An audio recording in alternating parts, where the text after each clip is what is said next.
Bonjour et bienvenue dans votre émission Réflexivité qui va porter sur un sujet dont les conséquences détruisent les économies des pays, voire la société tout entière, et empêchent directement ou indirectement tout développement social et économique. Nous allons parler de la corruption, en quoi la corruption sape-t-elle le développement social de la RDC. Vous savez, vous êtes sans ignorer que la RDC est comptée parmi les 20 pays les plus corrompus au monde. Classement fait par Transparency International, qui est une ONG des droits allemands. Nous allons partir des causes, conséquences et des pistes et des solutions. Notre invité du jour est le professeur Guy Robert Silou. Bonjour et bienvenue, monsieur le professeur Guy Robert Silou. Bonjour, monsieur Kambala. Les pays où il y a la corruption, détournement des fonds publics, ces pays, la pauvreté y règne en maître. En quoi la corruption sape-t-elle le développement social de la RDC? Quelle est votre lecture de ces sujets? Lorsque on parle aujourd'hui de la corruption, il faudrait tout de suite replacer la thématique dans le cadre des sociétés qui se veulent démocratiques. Et lorsqu'on est dans des sociétés dites démocratiques, l'objet de recherche, l'objet d'analyse porte sur ce qu'on appelle l'égalisation des conditions. Mais cette égalisation des conditions qui se fait sur le plan purement politique est aussi possible si, seulement si, certaines règles sont respectées. Et ces règles-là font partie de ce qu'on appelle des institutions qui peuvent être extractives comme elles peuvent être inclusives. Et si, dans votre introduction, vous dites que la République démocratique du Congo, selon les statistiques qui nous sont proposées par Transparency International, on va se retrouver dans des situations qui vont faire que notre République soit fondée sur des institutions extractives, c'est-à-dire qui ne respectent pas du tout les engagements. Or, il s'avère que dans le domaine économique, dans le domaine social et politique, le mot-clé reste la confiance. Or, lorsqu'on parle de la corruption, on est au niveau de la dégradation de certaines valeurs, de certaines morales qui viennent gréver justement cette manière d'aborder de l'être humain. De l'être humain. Ouais. Et là, on est dans une situation où, par exemple, les investisseurs ont du mal à venir s'installer dans notre pays parce que cette confiance n'existe pas. Pourquoi il n'y a pas de confiance? Parce que le phénomène de corruption est si répandu à un point que, les choses deviennent beaucoup plus complexes et cette complexité empêche l'avènement des investisseurs, c'est-à-dire des investissements directs. Empêche le progrès social. Exactement. Et derrière, il y a ces relations de cause à effet. Pas d'investisseurs, pas d'investissement. Donc, on va considérer que derrière, il n'y a pas la création des emplois et cela risque d'engendrer la pauvreté, et ainsi de suite. Oui, l'écrivain français Helvetius déclare l'univers physique est soumis aux lois du mouvement, l'univers moral ne l'est pas moins à celle de l'intérêt. Qu'est-ce que la corruption, monsieur le professeur? C'est mal social. Là, vous êtes à un niveau purement philosophique. Lorsqu'on nous dit que le monde, c'est-à-dire la planète Terre, cette planète, elle est soumise à des phénomènes physiques qui déterminent son évolution. Mais l'être social que nous sommes, l'être humain est déterminé aussi, selon Helvetius, par l'intérêt. Et cet intérêt, lorsqu'il est égoïste, c'est ça qu'on va essayer de démontrer dans une certaine mesure. Lorsque cet intérêt est très égoïste, particulariste, ça engendre ce type de fléau qu'est la corruption, c'est-à-dire la thématique du jour. Et donc, on se rend bien compte qu'aujourd'hui, par rapport à la réflexion qu'on devrait faire pour essayer d'apporter la lumière sur les causes justement de ce phénomène social illicite qu'est la corruption, c'est l'intérêt égoïste en opposition à l'intérêt général. En opposition à l'intérêt général qui expliquerait donc ce phénomène de corruption que nous allons aborder. Nous allons parler de la corruption par l'approche philosophique. Quelle est la différence qu'il y a entre probité et corruption? On a dit tout à l'heure que la corruption est un mal Et donc, pour ne pas dire, c'est un phénomène qui est complètement injuste dans la mesure où on transgresse une conscience morale qui est justement immanente et qui permet justement à une société de vivre en harmonie. Et donc, le contraire, justement, c'est le concept que vous avez évoqué, celui de probité. La probité nous renvoie à la notion d'une certaine obéissance à cette conscience qui se fonde sur une morale collective qui va permettre à la société, justement, de s'harmoniser, de favoriser la cohésion sociale tout en respectant les normes et valeurs qui sont propices à l'économie, au développement de tous, sans exception. Toujours dans cet idéal démocratique. Hein, ça, il faudrait que nous puissions toujours l'avoir en tête. Monsieur le professeur, la corruption remonte déjà dans la Bible, c'est depuis Genèse. Adam et Ève ont été corrompus par le mal.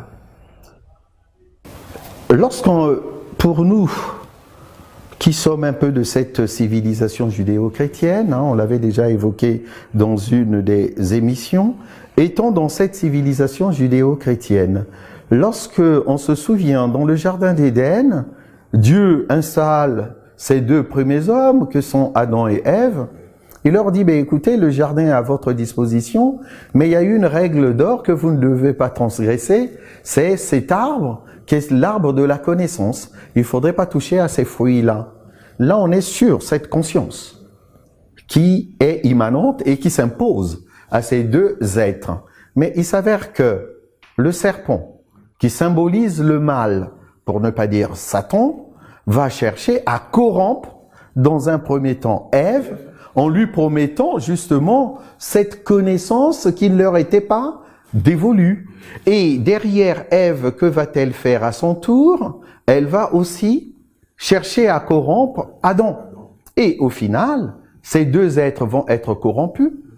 La finalité, nous la connaissons tous, c'est arriver justement à toucher ou à manger cet arbre ou ce fruit interdit, et par conséquent, leurs yeux vont s'ouvrir, ils vont découvrir ce que c'est que la connaissance, en s'apercevant qu'ils étaient nus, et par conséquent, ils vont chercher quoi? À se cacher, parce que tout d'un coup, ce péché originel, il y a déjà cette idée de corruption. Il y a eu un corrupteur, c'est-à-dire le serpent, et vous avez les corrompus, oui, que sont ou qui sont oui, Adam et Ève. C'est-à-dire que dans ce système de corruption, là je parle bien en termes de système, il y aura toujours un acteur. Et de l'autre côté, vous aurez un autre acteur qui sera beaucoup plus passif. Et donc là, il y a une interaction qui va se produire entre cette corruption qui est active et derrière ces corrompus qui sont passifs, mais en retour aussi, il y a toujours un gain. C'est ça qu'il faut entendre. Chaque fois qu'il y a une corruption, il y a l'idée de vouloir gagner quelque chose qui est souvent d'ordre matériel. Mais ça peut être aussi parfois des gains qui sont purement symboliques. Ça peut être le prestige, tout simplement. Je vais chercher à obtenir un avantage qui va me différencier des autres et cela va me conférer un certain prestige dans la société. Et là, on se retrouve que le système en question ne date pas d'aujourd'hui. Maintenant, il faudrait y penser quand même pour essayer de l'éradiquer. Merci, monsieur le professeur. Mais en parlant de la corruption, il y a l'idée des besoins et des désirs. Quelle est la différence entre besoins et désirs? Là, vous touchez de plein pied les fondements philosophiques de la corruption. C'est-à-dire que l'être humain que nous sommes, l'être humain est avant tout un être de désir et non un être de besoin. L'être de besoin, c'est beaucoup plus l'animal. Un exemple simple, c'est-à-dire je dis que l'animal est un être de besoin. On prend l'exemple d'un lion dans la savane. Le lion, il n'attaque pas l'antilope pour le plaisir de l'attaquer. Derrière l'attaque, disons, d'un lion, c'est de vouloir se nourrir. Se nourrir, c'est répondre à un besoin purement naturel, c'est-à-dire la faim. Or, il s'avère que l'individu, l'être humain que nous sommes, est d'abord mue par le désir. Or, le désir, c'est quelque chose de superflu. Le désir est superflu. Et derrière ce côté superflu, il faudrait entendre aussi que le désir est illimité, c'est-à-dire infini. L'être humain devient insatiable. Aujourd'hui, je peux avoir 10 $, demain, je vais vouloir en avoir 20, 30, 40, 50, jusqu'à l'infini. Et comme le dirait un chanteur qui est déjà décédé depuis longtemps, Pamelo Munka, il disait que l'argent appelle l'argent. Monsieur le professeur, dans cette recherche de besoins et de désirs, nous tombons dans l'épicurisme. La recherche de la satisfaction de seuls désirs naturels est nécessaire. Cette doctrine est matérialiste et atomiste. Oui, lorsqu'on est sur l'épicurisme, on va voir ça avec les Horaces. Par exemple, Horace est le carpe diem que tout le monde connaît, c'est-à-dire que il faut se faire plaisir aujourd'hui parce que demain, on ne sait pas ce qu'on va advenir. Et donc, par conséquent, la tendance aujourd'hui, c'est de satisfaire nos besoins les plus élémentaires tout en les dépassant pour vivre pleinement sa vie. Et c'est ça le carpe diem. C'est-à-dire qu'aujourd'hui, c'est aujourd'hui, demain, on verra bien ce que ça va nous produire. Derrière aussi, il y a un peu l'idée de l'hédonisme. Profiter de la vie tant qu'il est temps. Effectivement, profiter de la vie tant qu'il est temps. Et ça, c'est très très important dans cette manière d'aborder les choses. C'est ce qui va entraîner aussi qu'il y ait, par exemple, ces corruptions auxquelles nous sommes confrontés dans nos sociétés et particulièrement RDC. Et il y a Lucrèce qui parle de la vie comme étant un enfer. Il faut en faire un paradis. Exactement. La vie de tous les jours n'est pas toujours rose. Donc il faut vouloir en faire un paradis. Et en faire un paradis, nous n'avons pas toujours les moyens qui nous permettent justement de rester dans la normalité, pour ne pas dire de rester dans la légalité. Et par conséquent, la société, et même dans l'idée de marketing, aujourd'hui dans le marketing, on nous promet monts et merveilles, on suscite des désirs, on va en parler je pense tout à l'heure, le fait de susciter ces désirs à l'infini nous pousse justement à vouloir faire de la vie sur Terre qui paraît être un enfer, en faire un paradis. Et par conséquent, tous les moyens deviennent quasiment bons. Je ne dis pas juste, ils deviennent bons et là, il y a des dérives. Monsieur le professeur Guy Robert Silo, le capitalisme et l'individualisme trouvent-ils leur origine dans la recherche de désirs et l'accumulation des biens? Et ça, il faudrait remonter au père fondateur du libéralisme économique, c'est-à-dire Adam Smith. Que dit Adam Smith dans son aphorisme de la main invisible? Il dit la chose suivante: l'intérêt particulier entraîne l'intérêt général. Et c'est quelque chose aussi, une idée, pour être un peu plus précis, c'est une idée qui a été reprise par Bernard de Mondeville. Les vices privés qui deviennent, si vous voulez, les vertus publiques. C'est-à-dire qu'on va partir des vices pour en faire des vertus. Et ça, c'est quelque chose qui est ancré dans le libéralisme économique. Mais or, il s'avère que lorsqu'on scrute de près la réalité, on s'aperçoit qu'on est en plein sophisme. Qu'est-ce qu'un sophisme de composition? Ce sont des phrases qui paraissent être vraies, alors que ce sont des faussetés sur le plan purement intellectuel et sur le plan empirique. Quand je dis sur le plan empirique, on n'arrive pas à vivre cela concrètement parlant. C'est-à-dire que aujourd'hui, moi, je vais œuvrer pour mon bien personnel dans la perspective d'arriver à un bien collectif. Dans une certaine mesure, oui, mais ce n'est pas non plus la règle sacro-sainte. Il arrive que le corrupteur puisse tirer profit d'un système qui est là au détriment de la société dans sa globalité. Et c'est là où le bas blesse. Donc lorsque on est au niveau de l'aphorisme de la main invisible d'Adam Smith, qui stipule que l'intérêt particulier entraîne l'intérêt général, c'est cette idée de main invisible, et cette main invisible, il n'y a que Adam Smith, et encore lui, il était beaucoup plus nuancé. En tant que philosophe, parce que ce qu'on ne dit pas non plus aux personnes qui s'intéressent aux sciences économiques, avant d'être économiste, Adam Smith est philosophe.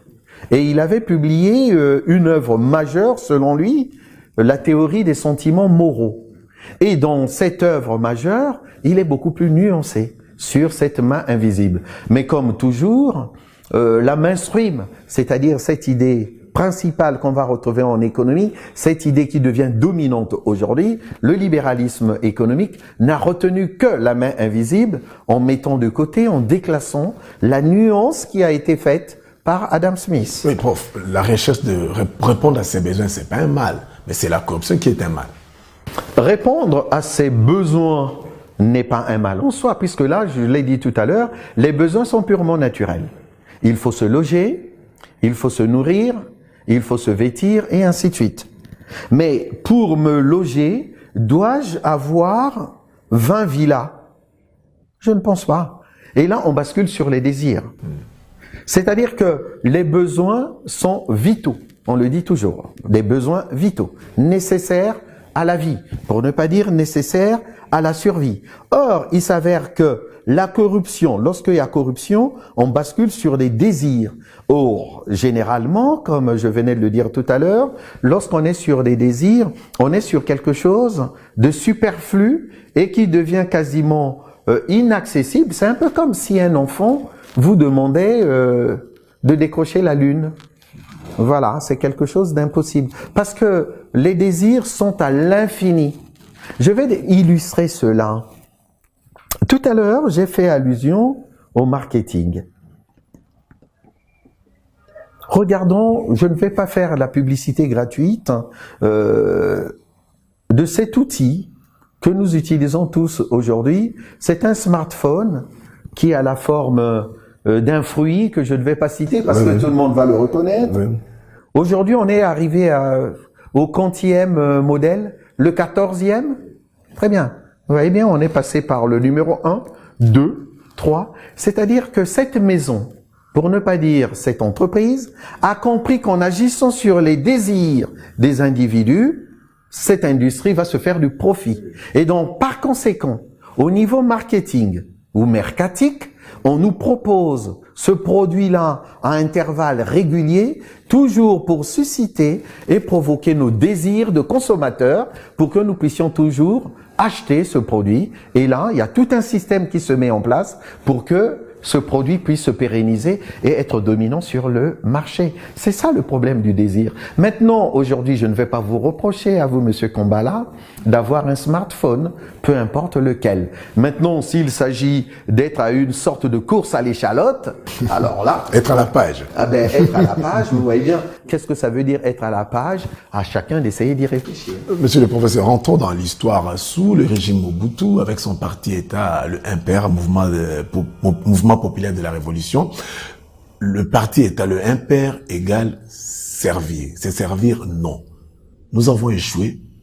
Mais je pense que lui-même... Parce qu'avec ces slogans, c'est arrivé à répondre aux besoins vitaux, comme vous l'avez dit, de la population. Mais ça, c'était dans l'absolu. C'est-à-dire que le régime mobutiste, si seulement si ce régime avait respecté le credo, parce que là, c'était quand même un slogan. Ce slogan, ça devient un slogan, là, un credo. C'est-à-dire que impair égale servir, c'est-à-dire que lorsqu'on est responsable, peu importe, à tous les niveaux, bien entendu, il ne faudrait pas seulement qu'on puisse se focaliser sur nos responsables politiques. Vous, Monsieur Kambala, vous êtes père de famille, vous êtes aussi responsable de votre cellule familiale et par conséquent, ce slogan-là aussi vous incombe, c'est-à-dire servir votre famille, vos enfants. Et d'ailleurs, vous faites bien de me lancer là-dessus, Monsieur Kambala. Je vais vous rappeler une chose, c'est-à-dire que le mot économie, par exemple, étymologiquement, ça vient du mot oikonomos.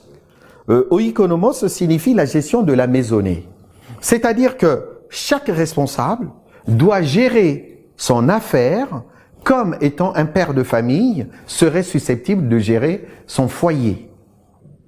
C'est ça l'origine du mot économie. Donc, partout où nous sommes censés gérer nos affaires comme étant des pères de famille responsables.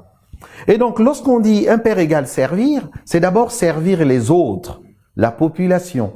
Lorsque je deviens responsable d'une entreprise, mon objectif, c'est de faire de telle sorte que cette entreprise puisse se promouvoir, puisse prospérer, et derrière, ce sont les individus qui sont membres de cette société dans un premier temps, c'est-à-dire les salariés qui vont en tirer profit, et par la suite, ce sont aussi les consommateurs auxquels nous nous adressons. Or, lorsque vous modifiez complètement la spirale, c'est-à-dire se servir d'abord, là on revient sur cet amour pour soi qui devient problématique. L'individualisme. C'est cet individualisme qui engendre justement les mots que nous allons explorer ensemble. Merci beaucoup. Prof, on peut aborder maintenant l'approche psychanalytique suivant Sigmund Freud. Comment il explique la corruption? Lorsque on veut expliquer la corruption en passant par la psychanalyse, directement, Freud ne va pas chercher à expliquer la corruption, mais il va chercher à analyser, si vous voulez, la dimension psychologique de l'être humain. Et là, il utilise, là je vais prendre seulement quelques concepts freudiens, il va parler par exemple en termes du ça. C'est-à-dire le ça, c'est ce côté un peu obscur de la personnalité des individus, et ce côté obscur se fonde sur quoi? Sur les pulsions. Or, les pulsions sont souvent irrationnelles. Et la corruption, c'est quelque chose qui est complètement irrationnel, puisque c'est déjà illégal, c'est illicite. C'est interdit par la loi. Mais lorsque, aujourd'hui, je cherche à m'enrichir pour m'enrichir, et de manière illicite, ce n'est pas quelque chose qui est raisonné. Là, je suis vraiment sur l'inconscient, même si j'ai conscience de transgresser une norme et une valeur. Mon objectif, c'est de répondre à une pulsion, amasser beaucoup d'argent. Et là, c'est le ça qui doit primer. Et à un certain moment, il va utiliser un autre concept, qu'est le surmoi. Le surmoi, c'est l'intériorisation des normes et valeurs par rapport à l'éducation que nous avons reçue. Et donc, vous avez déjà le ça, ce côté obscur, qui se fonde sur les pulsions. On a le surmoi, intériorisation des normes et valeurs. Et enfin, il va utiliser un autre concept, qu'est le moi.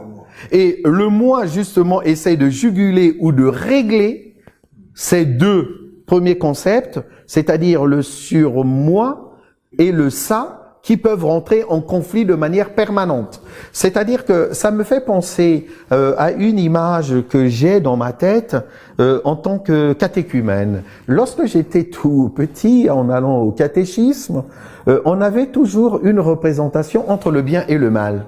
C'est-à-dire qu'avant de poser un acte, mais c'est comme si vous entendez une voix qui vous dit « Allez-y, foncez ». Et vous avez une autre voix qui vous dit « Non, ne le faites pas, ce n'est pas bien ». Et là, vous retrouvez ces concepts freudiens, c'est-à-dire le « ça » qui va vous dire « C'est une pulsion, allez-y, foncez ». Et le « surmoi » qui vous rappelle quand même votre éducation, les valeurs que vous avez reçues des cellules familiales et des autres instances de socialisation. Et enfin, le « moi » qui arrive à tempérer les choses. C'est-à-dire qu'on ne peut pas comprendre le phénomène de corruption sans cette approche psychanalytique. C'est-à-dire que le ça a tendance à prendre trop de place dans la société contemporaine. C'est-à-dire aujourd'hui, ce sont nos pulsions qui nous poussent, qui nous incitent à poser des actes parfois qui sont délictueux, mais sauf que c'est plus fort que nous, au point où on est obligé de transgresser ces règles-là. Monsieur le professeur Guy Robert, si nous parlons de en quoi la corruption peut-elle saper le développement social et économique de la RDC, et quelles sont les causes sociologiques de la corruption? Alors là, je vais être assez rapide. Aujourd'hui, lorsqu'on parle des causes sociologiques de la corruption, il faudrait entendre déjà l'avènement de cette société de production et de consommation de masse. On est rentré dans une société de production et de consommation de masse, analysée par exemple par un sociologue qu'on appelle Baudrillard. Aujourd'hui, il y a un phénomène dit de consumérisme. Amasser pour amasser. Pour ceux qui sont chrétiens, on retrouve ça dans la Bible. On amasse, on accumule des choses. Ça fait penser, par exemple, pour ceux qui lisent les bandes dessinées, à l'oncle Picsou. l'oncle Picsou, il est là, il stocke des masses d'or pour le plaisir d'en avoir. Mais derrière, c'est quoi? C'est la société de production et de consommation de masse qui a engendré ce qu'on appelle le consumérisme. Et ce consumérisme a un autre problème ou un autre phénomène sociologique qui a été analysé par un anthropologue, sociologue, qu'on appelle René Girard. Et là, on est dans le désir mimétique. Qu'est-ce qu'on entend par désir mimétique? On se rend bien compte qu'aujourd'hui, dans toutes les sociétés, on est mu par l'imitation. Quand on dit le désir mimétique, c'est l'imitation. Aujourd'hui, M. Kambala a acheté une Ferrari, moi aussi, je vais chercher à obtenir ou à m'offrir une Ferrari. En revanche, je ne sais pas quels sont les voies et moyens qui ont permis à M. Kambala de s'offrir cette Ferrari. Et maintenant, moi qui suis parfois dans une forme de déshérence sur le plan pécuniaire, je vais vouloir aussi à tout prix faire la même chose, quitte à transgresser les normes et valeurs de la société. Nous vivons dans des sociétés de masse et ce désir mimétique peut engendrer aussi une forme de violence. Et cette violence, on retrouve ça dans le phénomène de corruption. La corruption menace aussi les contrats sociaux. Ah oui, là c'est le nœud gordien de notre problématique. C'est-à-dire que la corruption a cette tendance à nuire au contrat social. Et lorsque on dit contrat social, pensons à quelques auteurs rapidement. Jean-Jacques Rousseau, Thomas Hobbes. Oui, et Thomas Hobbes. Et déjà, Jean-Jacques Rousseau a été assez précis en disant quelque chose de très simple que tout le monde, je pense, avait retenu. L'homme naît bon, du verbe naître, mais c'est la société qui le corrompt. Vous voyez bien, il y a déjà le mot corrompre. C'est-à-dire que la société arrive à corrompre l'individu qui est supposé être né bon. Pensons à Adam et Ève. Dans leur création, il n'y avait pas de problème. Il y a eu une tentation. Cette tentation, nous l'avons appelée corruption. Et cette corruption va permettre justement à ce qu'il y ait une forme de dégradation de l'espèce humaine. Et là, dans le contrat social, il y a cette idée de dégradation. C'est-à-dire que la société est phagocytée de telle sorte que les choses ne puissent pas se passer toujours comme cela devrait être. Et là, on va retrouver cela aussi chez Thomas Hobbes, qui l'avait compris, il avait dit « L'homme est un loup pour l'homme ». Et ça, lui, il part, au contraire, un peu à l'opposé de Jean-Jacques Rousseau. L'homme n'est pas bon d'emblée, il considère que l'homme est déjà mauvais par essence. Et pour cela, pour éviter qu'il y ait cette recrudescence du mal, il a préconisé l'avènement ou la présence du Léviathan, ce monstre froid, ce Léviathan qui est représenté par l'État. C'est-à-dire que c'est à l'État d'intervenir pour essayer de réguler les relations sociales dans des démocraties qui sont les nôtres, au risque justement de vivre en permanence ces phénomènes de corruption qui gangrènent la société, c'est-à-dire au niveau relationnel. Monsieur le professeur Guillaume Silo, quand nous parlons de la corruption, il ne faut pas confondre la corruption et la malhonnêteté. Oh, ben non, il ne faut pas confondre la corruption et la malhonnêteté, parce que on peut être malhonnête, corrompu. Corrompu. Oui. Mais en même temps, malhonnête, corrompu, comme on peut être aussi malhonnête, bénévole. D'accord? C'est-à-dire que la malhonnêteté, je suis malhonnête tout en étant conscient de ma malhonnêteté, sans vouloir chercher systématiquement à nuire à autrui. D'accord? Or, lorsque on est dans l'idée de corruption, s'engendre systématiquement un gain, c'est-à-dire un avantage. Mais souvent un avantage, comme je l'avais dit, majoritairement, illicite, un avantage qui est illicite oui. Mais d'ordre matériel. Ça peut engendrer aussi, comme on l'avait dit, un avantage purement symbolique, comme le prestige. Mais en réalité, on peut être malhonnête, comme on pourrait le dire, on peut être de mauvaise foi. On peut être malhonnête intellectuellement parlant, c'est-à-dire que je suis en train d'échanger avec vous, Monsieur Kambala. Maintenant, vous m'assénez une vérité, mais sauf que dans ma malhonnêteté intellectuelle, je ne voudrais pas vous donner raison, et donc là, je vais m'engager dans une forme de malhonnêteté intellectuelle qui n'a rien à voir avec la corruption. Oui, là, Monsieur le professeur, on est arrivé aussi au niveau de la conscience monnayable. On a acheté son silence, l'individu n'est plus maître de sa vie. Non, l'individu n'est plus du tout maître de sa vie, pour ne pas dire tout simplement n'est plus du tout maître de sa conscience. Comme le dirait Hegel, là on est dans cette forme de conscience servile. Et si je veux vraiment extrapoler, c'est-à-dire que cet amour de soi disparaît parce qu'on devient redevable de son protecteur, ou bien disons de la personne qui vous a tendu la perche au point d'être corrompu, même de manière passive, vous devenez dépendant de cette personne-là. Et ça vous ôte votre personnalité, votre dignité. Et c'est ça la corruption. Et d'ailleurs, pour faire vite, Karl Marx, bien sûr, on peut toujours en discuter, mais il considérait que l'être humain, dans le système capitaliste tel qu'il est réalisé aujourd'hui, l'être humain se corrompt. On est dans la corruption parce qu'on est obligé, pour vivre, de vendre sa force de travail. On est obligé de se vendre. Il s'agit aujourd'hui de dire, Monsieur Kambala, sous d'autres cieux, combien vous valez, combien vaut, monsieur, voilà, combien vous pesez, c'est-à-dire, mais quand on dit combien vous pesez, combien vous valez, en termes d'argent. C'est en termes d'argent. Oui. C'est-à-dire qu'on essaye de ravaler l'être humain au niveau purement financier, au niveau pécuniaire. C'est-à-dire, là, on rentre vraiment dans la dégradation de l'espèce humaine. Monsieur le professeur, on aborde les conséquences économiques et sociales, les critères de la concurrence pure et parfaite et la corruption. Il y a un lien à faire? Le lien à faire est très très important. Parce que aujourd'hui, dans votre première question, vous m'avez demandé en quoi la corruption pouvait-elle saper le développement économique et social, par exemple, de notre pays, la RDC. Aujourd'hui, j'avais fait allusion à une mainstream qu'est là, c'est-à-dire le laisser-faire et le laisser-passer. Et le laisser-faire, le credo libéral, hein, lorsque je dis le laisser-faire et le laisser-passer, là, on est dans Vincent de Gournay avec cette loi qui détermine complètement le libéralisme économique. Or, il s'avère que lorsqu'on est dans le capitalisme, pour le dire de manière simple, il y a une loi économique qui est là, la loi de l'offre et de la demande. D'accord? Et c'est cette loi de l'offre et de la demande qui n'est possible que dans un contexte de concurrence pure et parfaite. C'est-à-dire que cette concurrence pure et parfaite va permettre d'optimiser les ressources qui rentrent dans le système de production. Or, il s'avère que face à la corruption, la concurrence pure et parfaite disparaît.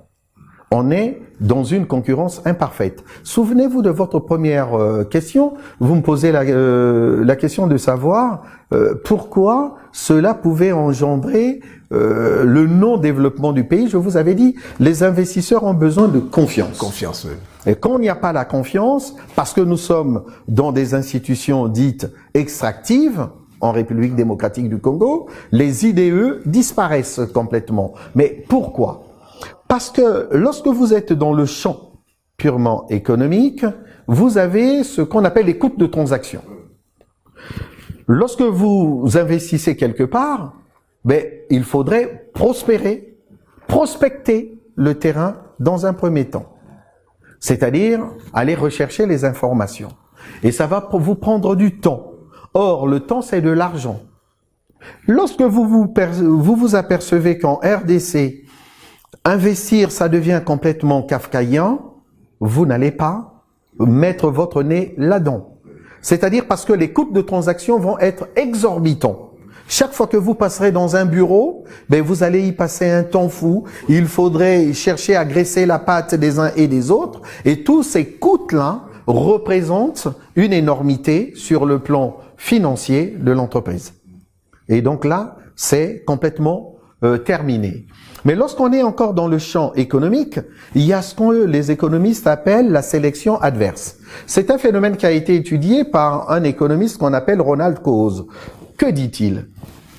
Aujourd'hui, il s'était inspiré par exemple du marché de l'occasion, des voitures d'occasion. Vous me vendez votre voiture d'occasion, vous êtes le seul à savoir quel est l'état réel de cette voiture. Et comme moi, je n'ai pas du tout confiance en vous, pourquoi n'ai-je pas confiance? Parce qu'il y a ce qu'on appelle une asymétrie d'information. Asymétrie d'information. Vous avez des informations que moi je n'ai pas. Or, cette asymétrie d'information est contraire à ce qu'on appelle la transparence de l'information. Sur le marché de l'occasion, vous avez des informations que moi je n'ai pas, et par conséquent, si vous me dites que le véhicule que vous êtes prêt à me vendre coûte, je dis tout et n'importe quoi, $6,000, je mets tout de suite en doute votre parole. Et derrière, qu'est-ce que ça va engendrer? Les personnes qui ont des voitures d'occasion qui sont relativement en bon état vont se dire, mais écoutez, moi, ma voiture d'occasion est en bon état, je ne vais pas la vendre à $6,000. Donc, qu'est-ce que je fais? Je retire ma voiture de ce marché. Et là, le marché en question risque de perdre en efficacité et par conséquent, ce marché risque de disparaître.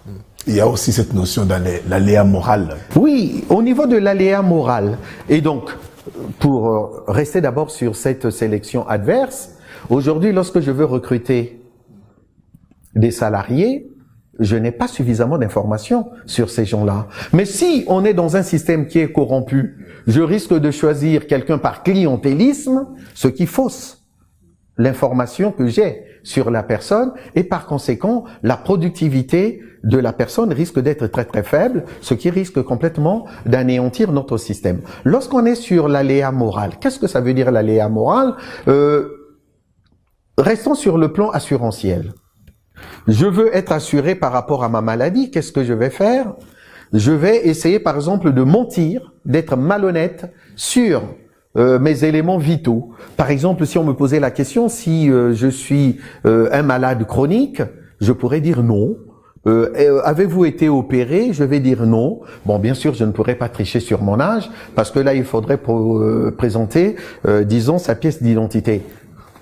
Quoique, en RDC, et je ne vous apprends rien, il y a des gens qui changent leur âge comme bon gré leur semble. Donc à tout moment, on peut changer d'identité. Il faudrait peut-être revoir aussi un peu ces problèmes-là. Bref, c'était pour dire que cet aléa moral permet aux individus, dans des situations particulières, d'être malhonnêtes sur leur manière d'être et sur leurs compétences réelles, sur leur profil, au point où les choses risquent d'être complètement biaisées. Donc, au niveau de la CPP, dans notre République démocratique du Congo, ces critères-là n'existent plus. Et il y a présentement... Concurrence pure et parfaite. Là, nous sommes dans une concurrence qui devient imparfaite. Pourquoi? Parce que lorsque vous êtes au niveau de la corruption, c'est une asymétrie de l'information totale.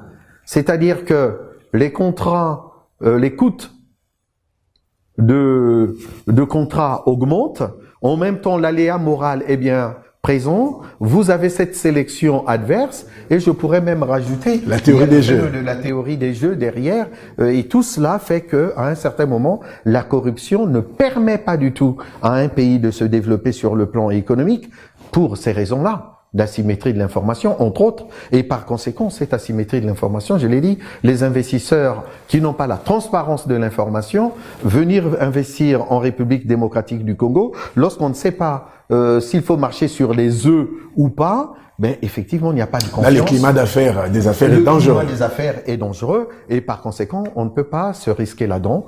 Économiquement, on y perd, socialement, on y perd, ce qui expliquerait, entre autres, aussi que le chômage puisse être très très important dans notre pays, très élevé dans notre pays, et par conséquent, sur le plan social, la pauvreté nous guette et nous frappe de plein fouet.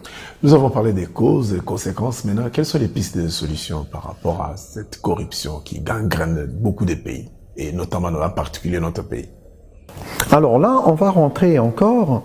Dans un premier temps, je pense qu'il faudrait que nous puissions insister sur l'état de droit. Mais là, il ne s'agit pas d'être sur l'état de droit formel. Je précise bien ce que j'entends par l'état de droit formel. Nous avons une constitution, nous avons des ordonnances, nous avons des décrets et ainsi de suite qui essayent d'asseoir cet état de droit dans notre pays. Mais sauf que là, on est sur le plan formel. Il faudrait bien que dans l'application, que les choses se fassent en bonne et due forme pour que nous puissions justement dépasser cet état de nature, je dis bien cet état de nature, qui est contraire à cet état de droit. Il faudrait modifier les choses. Que la loi puisse être appliquée, rien que la loi. Est-ce normal dans notre pays que on puisse embaucher quelqu'un parce que c'est votre frère, c'est votre cousin, et ainsi de suite, alors que la personne n'est pas du tout compétente? C'est-à-dire que dans cet état de droit, pour éviter qu'on soit tout le temps dans la corruption, il faudrait qu'on puisse appliquer, par exemple, PDG à la suite de la corruption. Il faudrait peut-être que la méritocratie puisse être centrale, qu'on puisse vraiment mettre la méritocratie au centre de notre société. Par exemple, on va être sur les détournements des fonds publics, parce que derrière, il y a aussi ce phénomène de corruption. On ne détourne pas des fonds publics tout seul. Il y a toujours un corrupteur et un corrompu dans cette histoire. Il faudrait aussi que la loi puisse être assez ferme. Oui, à ce niveau-là, le Code pénal congolais, dans ses articles 147 à 150, érige la corruption en infraction. Et par conséquent, pour reprendre ce que vous êtes en train de dire, Monsieur Kambala, les textes existent.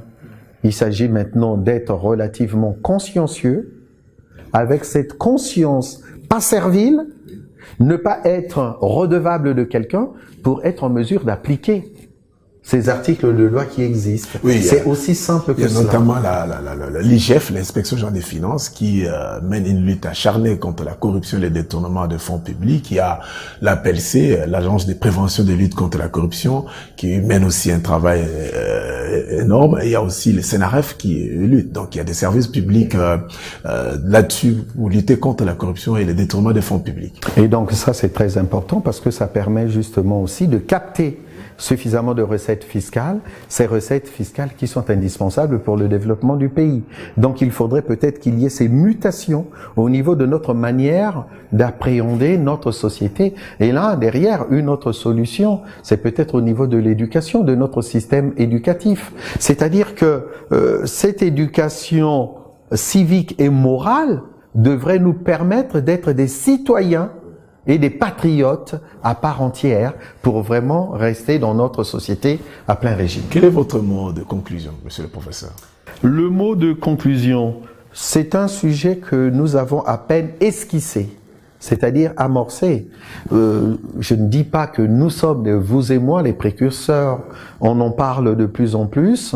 Nous, notre objectif, c'était d'aborder le sujet sur un plan purement thématique, en restant sur les différentes approches, pour voir quelles sont les causes de la corruption, de voir aussi les conséquences, et enfin, de voir quelques solutions. Mais on n'a pas toutes les réponses. Il y a certainement des gens qui maîtrisent aussi le sujet. Il serait de bon aloi que ces personnes interviennent pour apporter aussi leur matière à la construction de notre pays. C'est la réflexivité, la porte est ouverte. Celui qui est disponible à participer à cette émission, il sera le bienvenu. Monsieur le professeur, merci beaucoup d'avoir accepté de répondre à nos questions. Merci aussi à tous les téléspectateurs d'avoir suivi cette émission. Merci beaucoup. À la prochaine.